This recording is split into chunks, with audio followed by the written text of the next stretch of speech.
Welcome to Mythic Muscle, the podcast where we delve into the fascinating worlds of fitness and folklore. I'm your host, Benjamin Cloud, and in each episode, we'll explore the myths, legends, and stories from cultures around the world and see how they intersect with the world of fitness. What I aim to do is provide a captivating, dramatic retelling and set you on your way to a healthier version of yourself. As a powerlifter and a bodybuilder with a deep interest in mythology and folklore, I've always been intrigued by the ways that ancient cultures viewed strength, power, and the human body. In each episode, I'll take you on a journey through a different mythological tale or figure, exploring its literary nature and its relevance to modern fitness culture. And to really bring the story to life, I'll also present a specialized workout program that's inspired by the mythological themes we discuss. So whether you're a fitness enthusiast looking for some new workout ideas, a mythology buff curious about the deeper meanings behind these tales, or just someone who loves a good story, this podcast is for you. Join me on this journey of discovery, and let's explore the intersection of fitness and folklore together. Maui, the House of Trouble, the hero who roused islands, the Firebringer. Maui is a staple of nearly all Polynesian mythology, ranging from the Maori to the Samoa, and of course, with thousands of miles between a myth's people, there's sure to be variations. The story told here will be a culmination of Maui's greatest hits. As the hero is primarily seen as the same person despite the variations, I would be remiss to not cover as many aspects of his myth as I can. The last bit of my preamble before we dive in, bear with me. I'm an American, and much to my dismay, my palate isn't as flexible as I'd like. I'll do my best with the pronunciations. The waves lap at the shore, the tide stirring only for the paddles of his brother's canoe. Maui watches dejectedly as they cast off. It's the most perfect day for fishing, and Maui, sadly, won't be brought along. His brothers laugh at him for his clumsiness with a fishing line, spear, or net, but the young trickster always gets the last laugh. Maui waits for dark to set in, and deftly, under the guidance of Hina, the goddess of night, he weaves for himself a taut fishing line of flax. He cites a karakia, a prayer to the spirits, and races to his home by the beach. There he affixes his famous magic jawbone fishhook, a gift given to him by Muriranga Whenua, his grandmother. The blessed fishing line paired with the enchanted fishhook emboldened Maui. As his brothers slept, resting on the laurels of today's catch, a massive great white shark, Maui stashed the hook and line in the canoe, anxiously waiting for daybreak. And of course Ina would rest, and Tamanui Tera, the sun god, would find his zenith. His brothers, of course, upon hearing Maui's pleas to join them on their hunt, laughed, as they were wont to do. But Maui this time had an ace up his sleeve. He told them he knew where the best fishing spot was, where they would catch fish far greater than that paltry great white shark. Intrigued and feeling a bit bad for their ambitious younger brother, they welcomed Maui aboard. He told his brothers to row far out to the middle of the ocean, far past the waters his tribe typically found success in. Maui stood at the bow of the canoe and swung his great fishing hook above his head. With a great effort, he flung it as far and as deep as he could. It bit deep. Some great, immeasurable creature had taken hold of the karakia blessed hook. Maui's brothers felt it too, as it began to pull the canoe with it. He urged them to row with every ounce of their combined strength, and so they did. He begged them not to look back as it might ruin the surprise, and so they held their gaze forward onto the horizon. After rowing for what felt like hours, one of his brothers looked back, and in the wake of the waka he saw a great island risen from the depths. Maui's hook had found purchase within a rocky outcropping. With his brothers rowing and a great deal of effort on his end, he pulled the island to its full height, retrieving his hook in the process. The men were taken aback and applauded the young Maui. In his honor, they named the island Te Ika a Maui. Today, this would be known as New Zealand's North Island. As Maui grew, his strength became legendary. He would routinely hoist volcanoes and great fish large enough to satiate his entire tribe for months. He would visit these volcanoes, and from them he would take burning coals so as to warm his village's meals. Yet, after running from coast to coast, up many a mountain and through innumerable valleys, he had grown tired. Instead, Maui sought to learn the secret of fire itself. Enough with this coal business. In one of the many islands he pulled from the sea, a flock of birds took roost. On clear nights, Maui would look out to his work and study their splendor, in pride of himself and in awe at the island's beauty. Sometimes, though, from that island which this flock of birds called their home, he would notice smoke. He hadn't thought there to be any volcanic activity on that island, and after a moment's contemplation, he set off in his waka to visit the island. Maui arrived and saw a hen rubbing two sticks together, and smoke began to rise from the sticks as the bird's rubbing became more intense. He leapt from the bush he had been hiding in and asked the bird to teach him the ways of creating flame. The bird, bothered by Maui's ambush, began to trick the hero.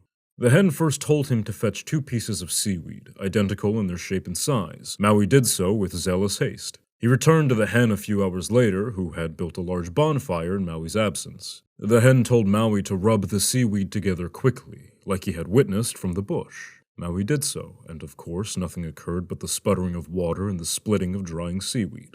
Maui asked the hen why it wasn't working, and then the hen replied, stating that Maui needed instead to find 2 wet pieces of dry wood in identical shape and size. So he left, with more fury than zealotry this time. When Maui came back, he sat down next to the roaring fire and began rubbing the sticks together with all his might, and once again nothing occurred. Furious now, Maui realized he was part of some trick. Takes a trickster to know a trickster, I suppose. He wreathed his hands around the hen's neck and roared at it, commanding the bird to cease the trick and teach him how to make fire properly. The hen, not wanting to die by the hero's hand, relented. So instructed, Maui grabbed 2 dry sticks along with some kindling, and lo and behold, a swirl of flame lit before him. Maui looked to his fire and then back to the hen. As punishment for the hen's trickery, Maui would burn the top of the hen's head, leaving a huge red mark. To this day, this is the reason hens have their red crest. Maui returned to his village and brought fire to humanity. Though during his voyage back to his village, he became frustrated. It felt as if he always traveled during the night. It bothered Maui that the nights lasted so long and the days had been so short. He thought to himself that he'd show the village how to make fire, and from there he'd do something about this lagging daylight issue. Maui looked to the sun and had an ingenious idea. He would lasso it with his own hair tied to the hook given to him by Muriranga Whenua. Can't dock points for lack of creativity, I guess. The sun moved swiftly and erratically through the sky, which Maui reasoned must be the cause of these shortened days. So Maui would slow the sun's path through the sky. He traveled to the highest peak of the North Island and hurled his hook and hair.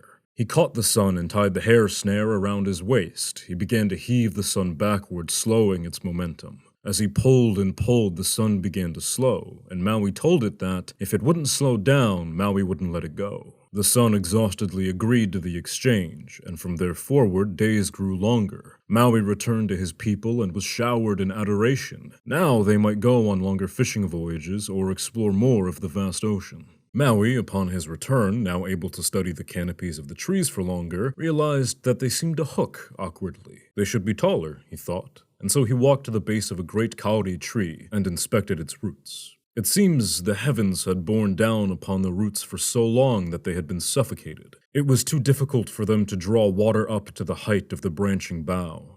So Maui, being the hero he is, decided he wanted to help the stunted trees. He gripped the sky with his hands and pressed it even further above his head. He rested it upon his shoulders and stood there until the trees grew tall and strong enough to support the weight of the heavens. Satisfied, Maui relaxed and set the heavens back down. From there, Maui's story divulges quite heavily across cultures. There's one specific example in which Maui attempts to make mankind immortal. It's definitely a little not safe for work. 2 words: southern teeth. Yeah. Regardless of any variations, these stories remain pretty close to the same. Perhaps the forum changes, but it is always stated that Maui raised the islands, brought the secrets of fire to humanity, coerced the sun to slow, and held aloft the heavens. Maui, of course, has seen some action in modern media in the past decade or so, being a prominent figure in Disney's Moana and a playable character in Hi-Rez's video game Smite. Today, Maui isn't quite worshipped, but his stories continue to be told, and I suppose we have him to thank for daylight savings time? Let's get into some fitness before Maui lassos me until I stop making podcast episodes butchering him and his family's names. There's a pretty obvious line here for the fitness aspect, which I'm always happy about. Clearly, Maui had some killer grip strength, was a monster at pulling exercises, and had the stamina to hold out against incredible odds. Immediately, I'm drawn to this idea of a huge back day, heavy, challenging, brutal, and an act of war on oneself. But then I looked into some Maori warrior training and found this saying, Waiwai taumaha kirima aku, which means heavy feet, wet skin, which implies that in battle, if one's movement is poor or slovenly, they'll find their skin wet with their own blood. And that's metal as shit, so I definitely wanted to incorporate it and pay homage to the warriors I'm partially drawing the myth from. Lastly, the weapon of choice for the Maori is a long hardwood staff with a flat blade at the end called a taiaha. I figured slipping in a movement that would assist one in the use of the taiaha would probably be a good idea. Exercise number 1. Row. 4 sets, 6 to 8 reps, RPE 9. If we're gonna be ripping islands out of the Earth's tectonic plates, we're gonna need a strong row. I'm not specifying which row to do here. You can choose dumbbells, a barbell, a machine row, you name it. Just as long as you're doing a heavy-ass row, you're golden. The row is one of the best movements to build total strength. If you show me someone with a big bench, they're probably pretty strong. But if you show me someone with a big row, I'm not picking that fight. Rows are amazing and deserve a place in your training always, no matter what your training goals are. I recommend to keep these as clean as physically possible, drive with the elbows, think of your arms as hooks, and pull into your stomach as hard as you can. Slow the eccentric down and let the glycogen get squeezed out of the back as best you can. Don't be afraid of straps. We're not totally isolating the grip here. Exercise number 2, strict curls, 4 sets, 8 to 10 reps, RPE 8. Strict curls build the biceps better than the majority of other isolation movements. That's an opinion I hold, not fact, but I dare you to attempt to argue it with me. Biceps are an exceptionally important factor in grip strength. They also help with shoulder adduction, therefore strong biceps equals strong shoulders and a strong grip. The biceps are the biggest assistant in the rest of the upper body's pulling muscles, and should not be neglected. Strict curls, due to their nature of being strict, allow for really intense concentration on the biceps specifically, while many other bicep exercises are oftentimes accidentally cheated. You can't swing on a strict curl, you can't use your legs or traps as leverage, nobody is coming to save you, it's just you, the bar, the wall, and your biceps. I want a full rest at the bottom, let the tension go completely slack in the arm before you curl the bar up again. Just think of C.T. Fletcher screaming at his biceps saying, "I command you to grow." Exercise number 3.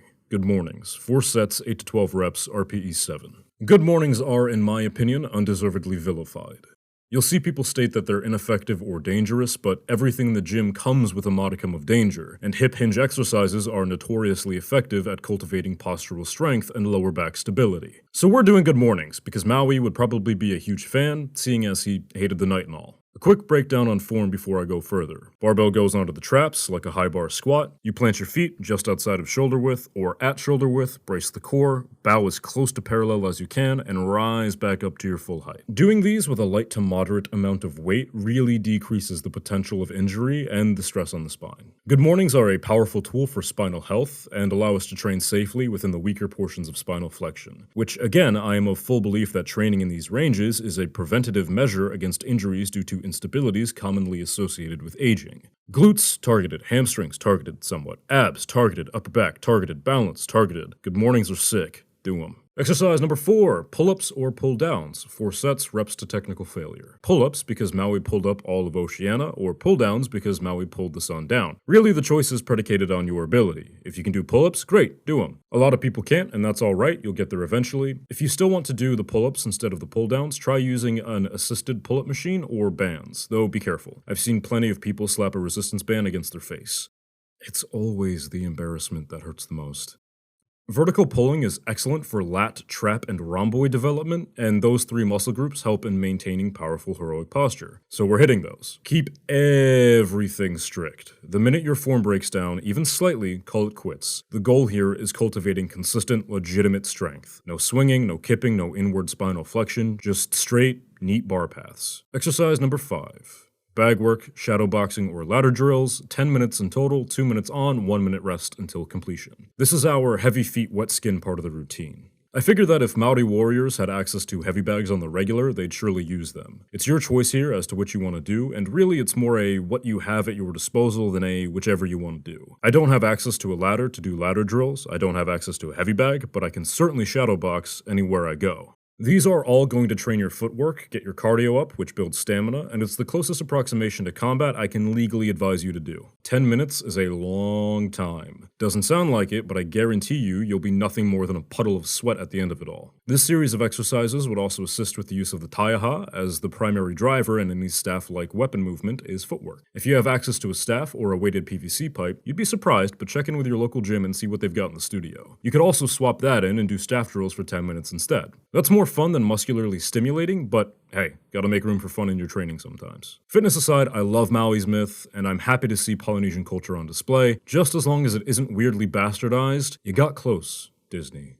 You got close. Maui is truly an interesting figure. He's sort of the Polynesian Prometheus, and that's a badass title in and of itself. I recommend you look up the different variations of his myth. They're all really rather fun. Finally, you knew this was coming, I knew this was coming, we all knew this was coming, I had to put it somewhere, but if you get through the entirety of the routine and find yourself completely dead, you're welcome.